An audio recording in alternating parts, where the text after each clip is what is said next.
오늘은 우리 주님께서 사망 권세를 깨치시고 죽은 자 가운데서 다시 살아나심을 기념하는 부활주일입니다. 하나님은 그의 능력으로 예수님을 죽은 자 가운데서 다시 살리셨습니다. 예수님은 다른 이유가 아니라 하나님의 능력으로 부활하셨습니다. 부활의 은혜와 능력이 저와 여러분 모두에게 넘치시길 축원드립니다. 우리 옆에 분들과 주님께서 부활하셨습니다. 서로 인사 나눕시다. 주님께서 부활하셨습니다. 저는 지난 몇 번의 설교들을 통하여 우리가 하나님의 능력이 어떤 능력인지에 대하여 알아야 한다고 말씀을 드렸습니다. 지난 시간에는 하나님께서 그의 능력으로 예수님을 다시 살리시고 하나님 우편에까지 높이셨다고 말씀을 드렸습니다. 오늘 저는 하나님께서 예수님을 하늘에까지 높이신 목적이 무엇인지에 대해서 말씀을 드리려 합니다. 어떤 목적으로 하나님은 예수님을 하늘에까지 높이셨을까요? 그동안 이 땅에서 고생 많이 하셨으니 이제 하늘에서 푹 쉬도록 하기 위함이었을까요? 지난 시간 말씀드린 대로 첫 번째로는 하늘과 땅의 모든 권세들을 통치하시도록 하기 위함입니다.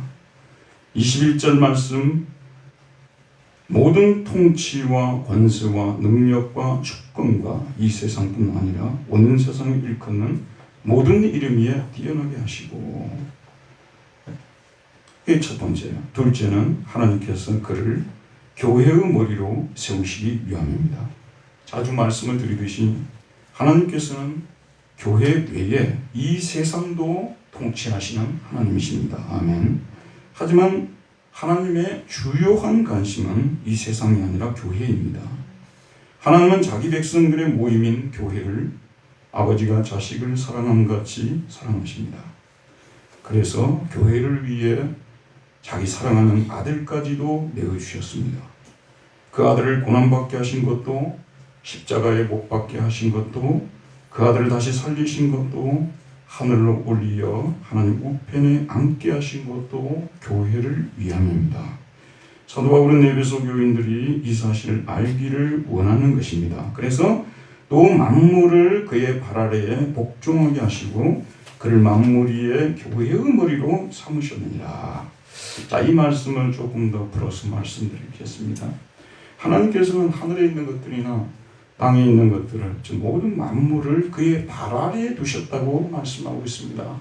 여러분, 이 영광스러운 그 하나님의 역사를 진술하는 데 있어서 발 아래라는 말은 좀 안 어울리는 것 같잖아요. 다른 표현들도 많은데, 그런데 혹시 여러분 소아시아라든지 또는 또 뭐 이집트라든지 또 유럽을 방문해 보신 분들은 그 신상들을 많이 보잖아요. 크게 만들어 가지고 꼭 발을 이렇게 만들어놔요. 발을 만들어갖고 발을 이게 발가락까지도 딱 이렇게 만들어놓고 높여놓습니다. 그러면 사람들이 와서 모두가 그의 발 앞에 엎드려서 경배를 하잖아요. 그걸 지금 현재 연상을 시키고 있습니다. 에베소 교인들한테는 아데미 여신, 천하가 섬기는 아데미 여신을 섬기는 사람들이었기 때문에 굉장히 익숙한 그런 표현입니다. 그런데 하나님께서는 만물을 예수 그리스도의 발 아래 두셨다고 말씀하고 있습니다. 예수 그리스도를 모든 권세들 위에 높이셨다는 그런 말씀이겠죠. 자, 이 말씀에는 무슨 뜻이 있겠습니까? 하나님께서 만물을 그의 발 아래에 두셨으므로 만물은 예수님의 명령에 복종해야 한다는 말씀입니다. 천하는 다 예수님의 말씀에 복종해야 돼요. 공간복음서를 통해서 우리가 잘 배웠지 않았습니까? 예수님께서 배를 타고 가시는데 이 바람과 바다가 막지 않습니까? 예수님께서 바람과 바다를 꾸짖으면서 고요하라, 잔잔하라고 명령하니 고요하고 잔잔해지더라 라고 말씀하고 있죠. 예수님께서 가시는 길을 귀신이 막아요. 그러니까 우리 예수님께서 그 사람에게서 나오너라, 귀신아 그 사람에게서 나오너라 명령하니까 바람도 바다도 귀신도 다 복종하는 모습을 우리가 보지 않습니까? 여러분, 하나님께서 하늘의 세상이든 땅의 세상이든 모든 세상을 그 발 아래, 예수님의 발 아래에 두셨다는 이 진리를 확신하시기를 바랍니다. 여러분, 지금은 교회 핍박 시대가 아닙니다만, 그렇다고 해서 교회가 전혀 핍박이 없는 것은 아니에요. 사람들이 교회를 무시하고 교회를 짓밟아 버리듯이 달려올 때가 있다는 것입니다. 그러나 항상 돌이켜보게 되면 그 짓밟으려는 사람들을 하나님께서 항상 나중에 짓밟아 놓습니다. 교회는 함부로 손대면 안 되는 거예요. 여러분들 교회에 대해서는 말도 조심해야 되고요. 절대 교회를 내가 이러쿵 저러쿵 하겠다는 그런 표현도 써서는 안 되고요. 여기는 정말 하나님이 눈동자같이 지키는 곳입니다. 세상 권력들이요, 지 아무리 떵떵거리고 영원히 있을 것 같지만 세상 권력들, 로마를 보세요. 지금 로마라는 나라도 없지 않습니까? 세상 권력은 잠시 하나님께서 부여한 권력에 불과한 것이에요. 만약에 그런 권력을 이용해서 교회를 해하려고 하면 우리 하나님께서 가만두지 않는다고 말이에요. 왜냐하면 그 모든 권세 위의 권세를 하나님께서 우리 주 예수님께서 주셨기 때문이라는 말씀이죠. 이런 신앙을 갖지 않으면요, 조그만 세상이 우리를 괴롭히면 교회가 발발 떨고요, 나 죽을 것처럼 생각하고요. 그렇지 않습니다. 온 세상을 통치하시는 하나님이시라는 믿음을 가지고 우리는 늘 살아야 될 줄 믿습니다. 그 다음에 더 나아가서 우리 하나님의 관심사는 어쩌면 진정한 관심사죠. 그를 믿는 백성들의 모임인 에클레시아, 교회입니다. 하나님은 예수 그리스도를 교회의 머리로 주셨다고 말씀하고 있습니다. 원문에 보게 되면, 그리고 하나님은 예수님을 만물 위에, 휘페르판타, 만물 위에 교회에게라고 되어 있어. 3격으로 되어 있어. 테에클레시아, 3격으로 되어 있습니다. 이 3격은 교회에게라고도 번역할 수 있고 교회를 위하여라고도 번역할 수 있어요. 그리고 머리, 케팔레입니다. 케팔레가 머리거든요. 머리로 애독해, 영어로 given입니다. has given, 주었다, 그런 뜻이에요. 그러니까 이게 3격으로 되는데, 의역을 해서 우리말처럼 의역에서 그를 만물 위에 교회의 머리로 삼으셨느니라. 근데 여기서 교회를 위하여 주셨다는 이 부분을 정확히 번역을 해내지 못해서 이 의미가 좀 더 우리에게 와닿게 전달을 못하고 있습니다. 우리 주 예수님을 교회를 위하여 특별히 주셨다고 지금 사도 바울이 말씀하고 있는 것입니다. 그러면 하나님께서 우리 주 예수님을 교회의 머리로 주신 목적이 무엇일까요? 예수님을 교회의 머리로 주신 목적은 그를 통하여 교회를 어떻게 하기 위함일까요? 한 단어로요. 자, 우리 20절에 답이 나옵니다. 23절 같이 읽읍시다. 시작. 교회는 그의 몸이니 만물 안에서 만물을 충만하게 하시는 이에 충만합니다. 예수님이 교회의 머리라면 교회는 그의 몸입니다. 여러분, 우리 몸을 보십시오. 머리가 있고 몸에 각 지체들이 있습니다. 하지만 명령은 머리가 내립니다. 손이 명령을 내리는 게 아니에요. 발이 명령을 내리는 게 아니에요. 입이 명령을 내리는 건 머리가 명령을 내립니다. 머리가 명령을 내리면 신경을 통하여 몸의 모든 부분들에 그 명령이 전달이 됩니다. 지금 제 눈이 설교 들으면서 졸고 있는 분들을 봅니다. 보는 순간에 바로 머리로 보고가 올라갑니다. 그러면 머리는 즉시 입에게 명령을 내립니다. 그러면 입은 즉시 저기 저 성도님 졸지 마십시오 라는 말을 합니다. 자, 여러분, 이게 동시동작적이에요. 거의요. 저와 여러분은 모두 예수님의 몸의 지체들인 줄 믿습니다. 우리 주 예수님이 머리고 우리는 모두 지체들. 근데 이 지체들이라는 이 영어가 여러분이 너무나 잘 아는 멤버 아니에요. 멤버. 회원이라고도 말하고 지체라고 하는데 우리 모두는 예수님의 지체들, 멤버들이라는 말씀입니다. 머리는 예수님이시고 우리들 모두는 지체입니다. 저와 여러분은 예수 그리스도를 믿고 세례를 받는 순간에 예수님의 몸에 접붙여져 예수님의 지체가 되었습니다. 오늘 입교를 받는 우리 학생들은 유아 세례를 받을 때 이미 예수님의 몸에 접붙여졌습니다. 오늘은 성인이 된 지금 자신의 입으로 15살을, 우리 보통 성인 나이는 아닙니다만 15살로 규정을 합니다. 15살이 된 지금 자신의 입으로 자신의 신앙을 하나님 앞에서, 사람들 앞에서 고백하는 것입니다. 우리는 세례를 받는 그 순간부터 머리이신 예수님의 몸의 지체들이 되었습니다. 따라서 머리이신 예수님의 통치를 받아야 됩니다. 세례를 받았으니 머리이신 예수님께서 시키는 대로 행해야 합니다. 이런 신앙이 우리 그리스도인들에게 여러분들도 이런 설교를 10번도 100번도 들었을 것이고요. 또 우리 교회의 머리가 예수님이고 우리는 몸의 지체라고 이렇게 알고 있어요. 그런데 이게 세포에까지 침투해야 됩니다. 그렇게 됐을 때 어떤 현상이 나타나냐면요. 우리는 우리 생각대로 예수 믿는 사람이 되어서는 안 돼요. 머리의 명령에 따라서 머리가 말하는 대로 우리는 신앙생활을 해야 됩니다. 여러분, 근대 이후로, 계몽주 이후로 얼마나 영어로 I죠. I. 독일말로 이시라고 하죠. 이게 얼마나 자아를 강조했습니까? 주체를 얼마나 얘기를 했습니까? 그러니까 신앙생활도 사람들이요. 자기 생각대로 하려고 해요. 자기 생각대로. 참 이 현대인들이 이런 부분에 있어서 교회 중심적 신앙생활도 안 하고 자기 생각대로 하나님을 믿으려고 하는 이런 시대 속에서 우리가 이런 진리를 배울 때 우리가 세례를 받은 사람들만 예수님 몸이 되었으니까 머리가 시키는 대로 해야 된다는 것입니다. 여기 제가 목회자 아닙니까? 내가 얼마나 많이 공부를 했는데 내가 얼마나 경험을 많이 했는데 그런 것을 가지고 교인들을 명령을 내리고 이끌려면 안 되는 것이죠. 그런 철저하게 주님의 말씀을 전하는 것이고 여러분들은 주님의 지체라고 생각하고 항상 머리가 내리는 명령의 귀를 기울이고 내가 좋든 싫든 이해가 되든 이해가 되지 않든 득이 되든 실이 되든 관계없이 그 말씀에 순종하는 복종하는 신앙인들이 되어야 된다는 말씀입니다. 자, 그러면 우리 하나님께서 왜 교회에게 예수님을 머리로 주셨을까요? 오늘 10절 말씀에 보면 우리 지체들을 충만하게 만들어 주시기 위함이라고 말하고 있습니다. 교회는 그의 몸이니 만물 안에서 만물을 충만하게 하시는 이에 충만합니다. 이 충만, 히라보로 플레로마, 충만, 물을 그릇에 부었습니다. 그릇이 차고 넘치면 충만하다고 말합니다. 예수님은 교회 안에 나타나기 전에 먼저 만물 안에 나타나서 만물을 충만케 하시는 분이셨어요. 여러분, 하나님께서 태초에 이 세계를 창조하셨습니다.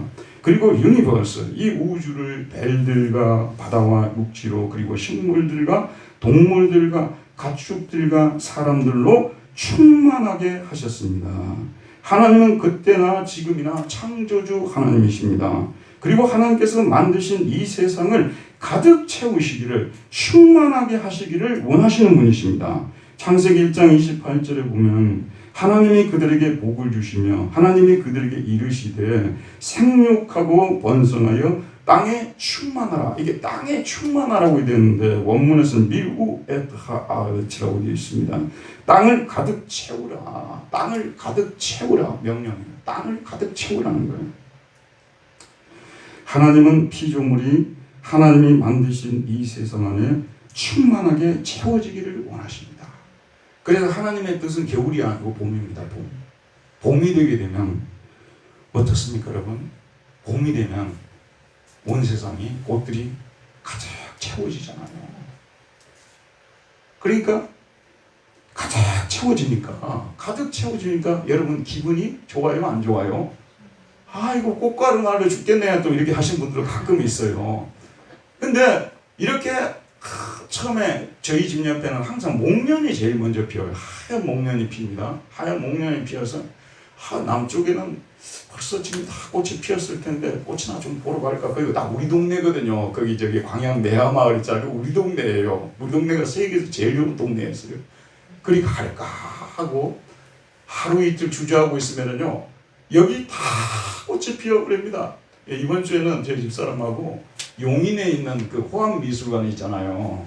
거기에 꽃 보러 갈까 하고 이제 차를 타고 잠깐 가려고 한 30-40분 되니까 쫙 나가는데 이 탄천을 딱 건너려고 탄천을 쳐다보니 여기가 더 아름다워 보여요. 그래서 다시 차를 돌려서 세워놓고 탄천 구경을 해서 막 사진 찍고 그랬습니다. 여러분, 이 봄을 보니까 가득 차 있으니까 기분이 좋은 거잖아요. 봄인데도 텅 비어있다고 생각해보세요. 텅 비어있다고 생각해보세요. 얼마나 가슴이 아픈가. 봄이면 꽃들이 피어서 다 이렇게 가득 채워져 있어야 돼요. 그리고 이 가득 채워져 있으면 충만하면 보는 사람이 기쁨이 있어요. 그리고 찬양이 흘러나옵니다. 저는 여러 찬양 중에서도 이런 진리를 가장 잘 전달하는 찬양이 32장 화려한 동산 무성한 저수모 아름답고 묘하나 순전한 예수 더 아름다워 봄 같은 기쁨 주시네. 하나님께서 만물을 가득 채우고요, 우리 안에 예수 그리스도로 충만해지게 되면 세상에 그렇게 행복한 신앙생활이 없는 거예요. 봄 같은 기쁨 주시네. 봄 같은 기쁨.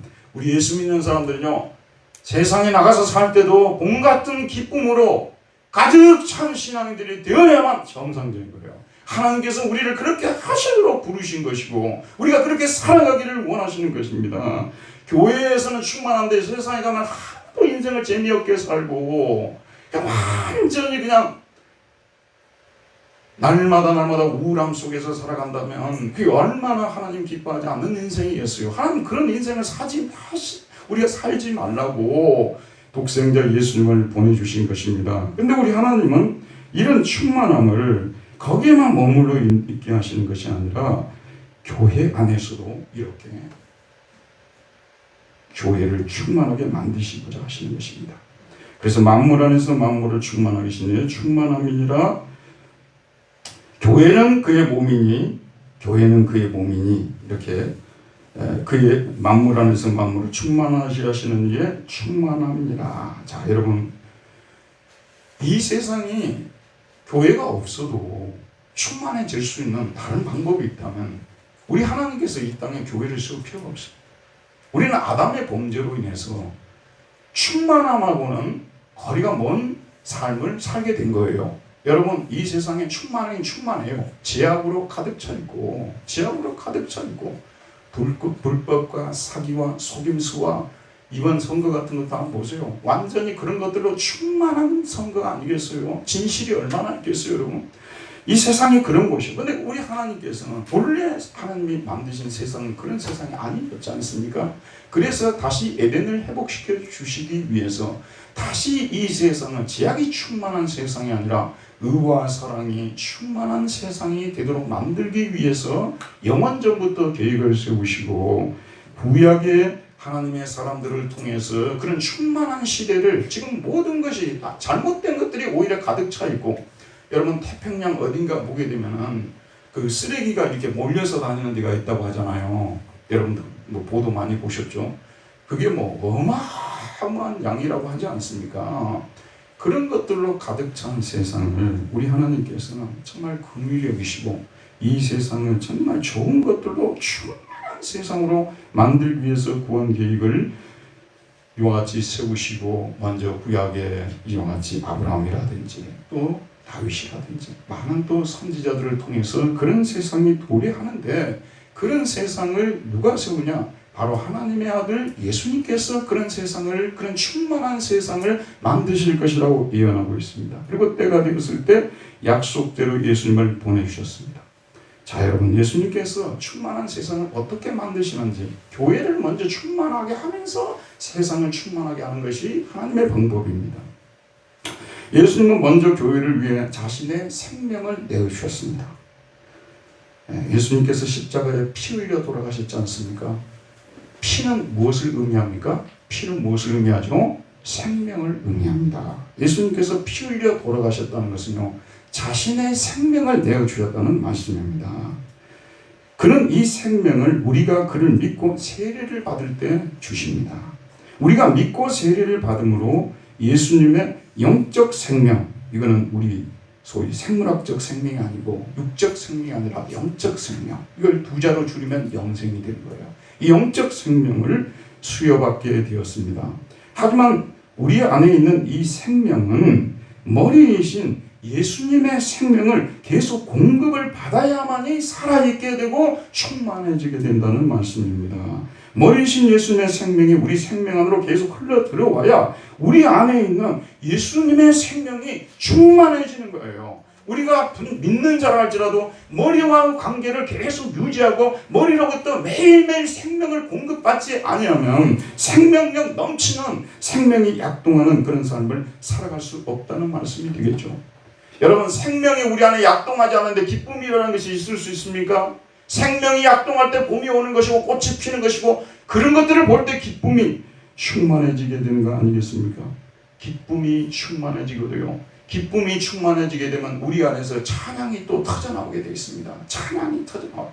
우리 예수 믿는 분들, 여기 앉아있는 저와 여러분들, 저도 마찬가지고 여러분들요.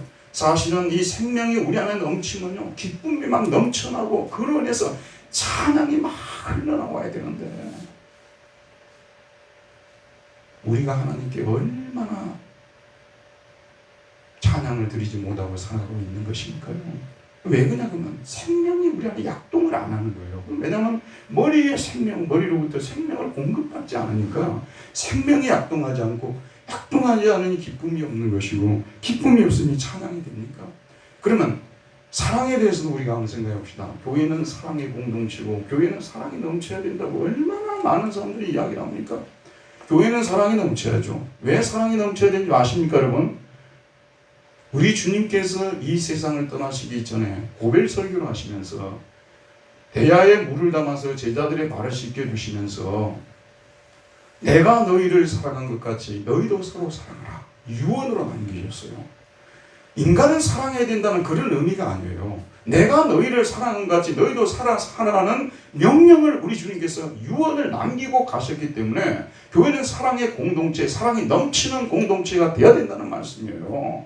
그런데 문제는 내 안에 사랑이 넘쳐야 되는데 생명이 들어오지 않는데 어떻게 사랑이 넘칠 수가 있습니까? 생명이 들어와야 기쁨이 넘치고 기쁨이 넘치면서 사랑도 충만해지게 되어진다는 말씀이 되는 것입니다. 자 여러분, 교회는 또 어떤 곳이어야 됩니까? 교회는 우니타스, 하나가 되어야 된단 말이에요. 교회는 통일이 돼야 돼요. 연합이 돼야 돼요.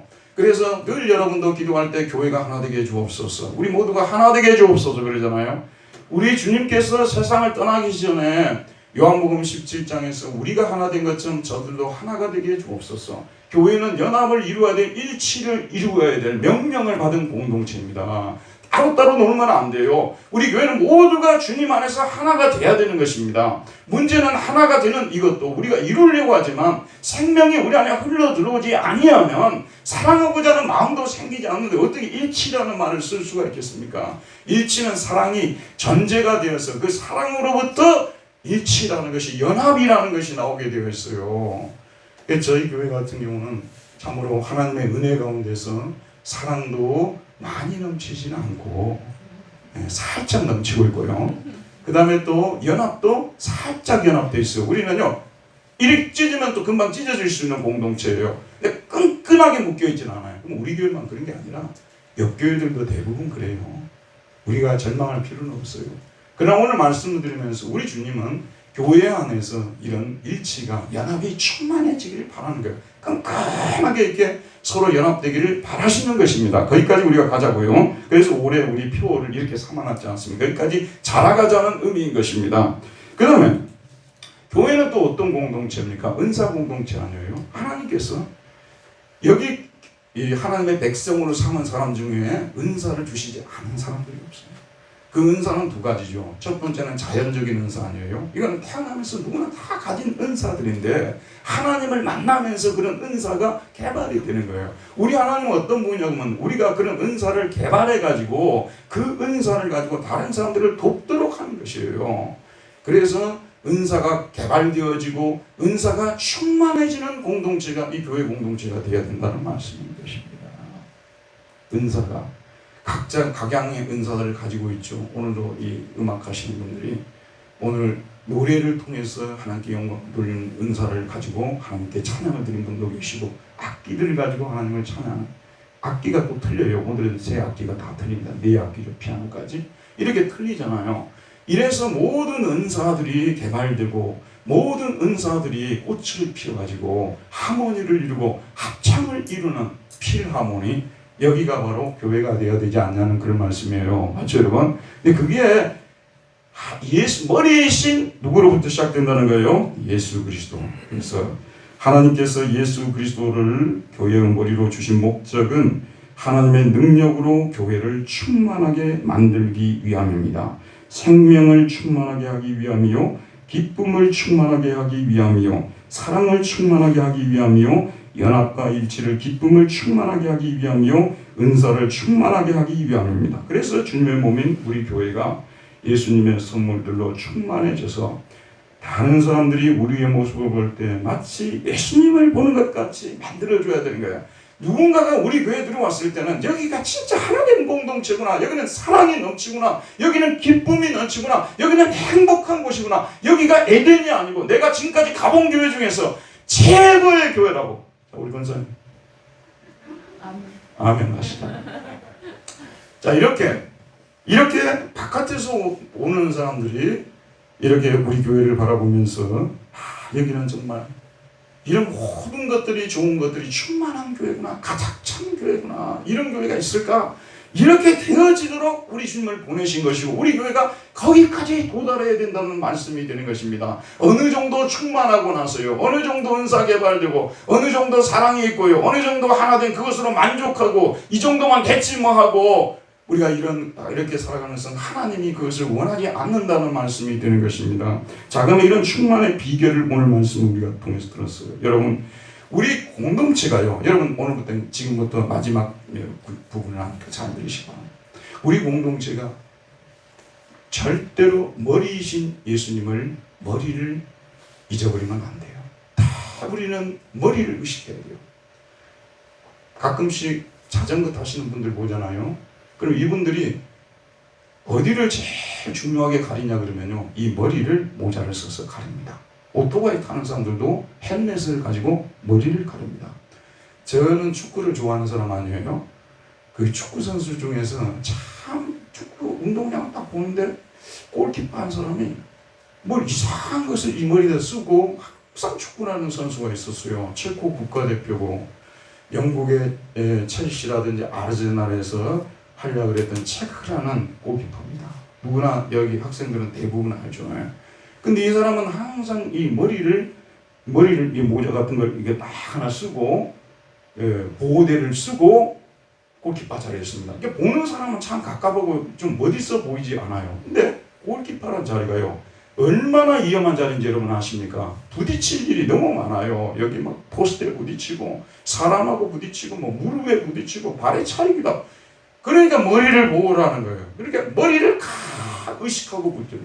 여러분도 신앙생활 하는 데 있어서요, 가장 중요하게 생각해야 되는 것은 여러분 자신이 아니고 우리 교회의 머리가 되신 예수 그리스도를 늘 생각하고 붙들어야 된다는 말씀입니다. 항상 머리를 생각해야 돼요. 내가 좀 죽어도 머리가 좋아진다면 나 죽겠다, 그렇게 생각해야 되고, 내가 좀 손해를 보아도 머리가 좋아진다면 머리를 늘 우리가 붙들고 살아야 된다는 말씀이 되는 것입니다.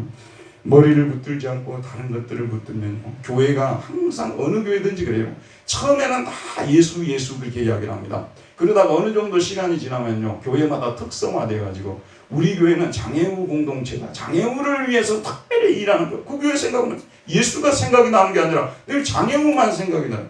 어떤 교회는 제자훈련을 또 그렇게 많이 내세웁니다.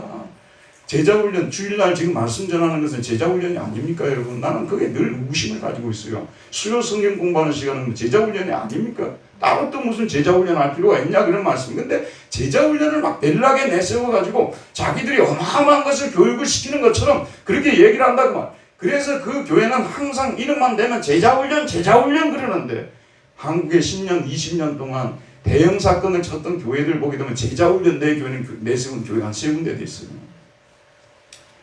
그런 걸 붙들고 가면 안 되는 거예요. 인간의 체험이라든지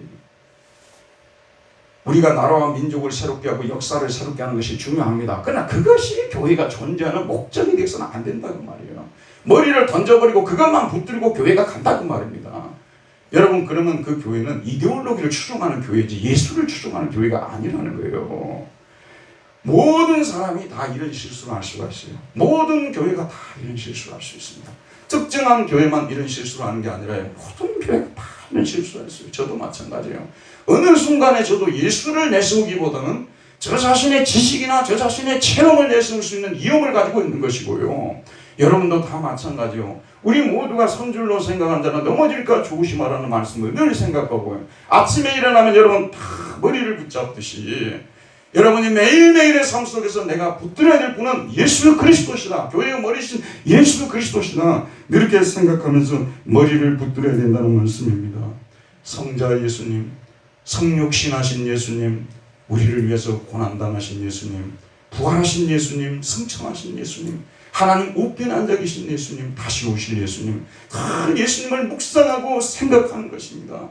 그분을 위해서 내가 존재했고 그분 때문에 나는 사람 같은 사람이 되었고 새 생명을 얻게 되었으니 내가 오직 남은 인생 속에서 그분을 위해서 살아드려야 된다.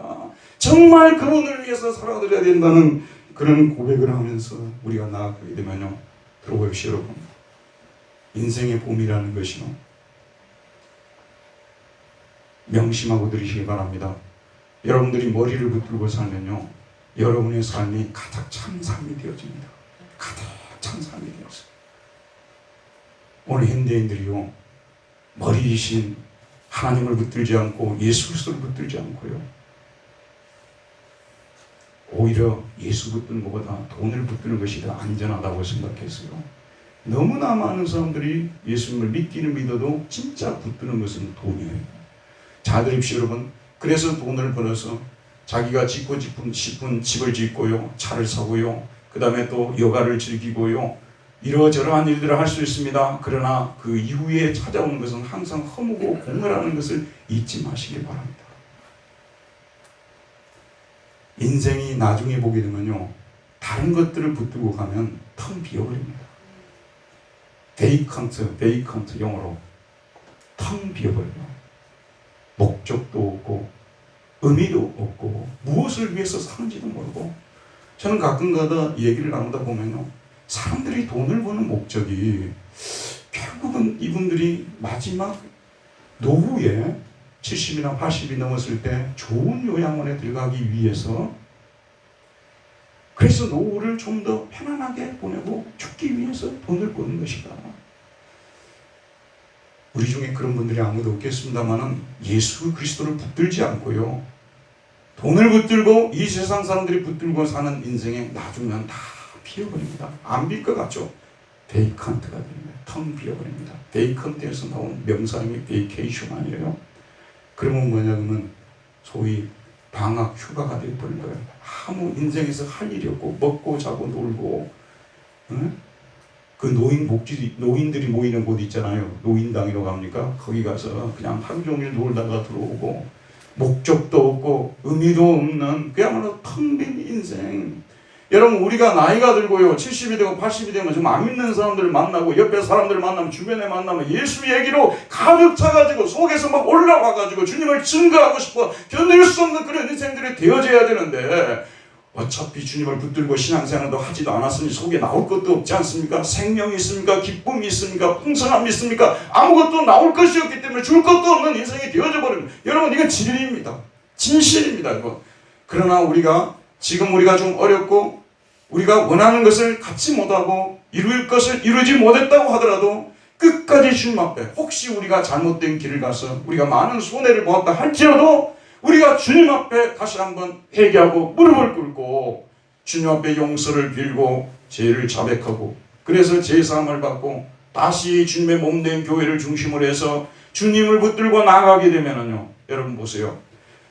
놀라운 일이 벌어지게 됩니다. 이거는 제가 자주 말씀드립니다만 조용기 목사님 삼복자고는 삼박자고는 아무 관계가 없는 거예요. 이거는요. 제가 드린 말씀 뭐냐고만요. 우리가 머리를 붙들고 살게 되면은요.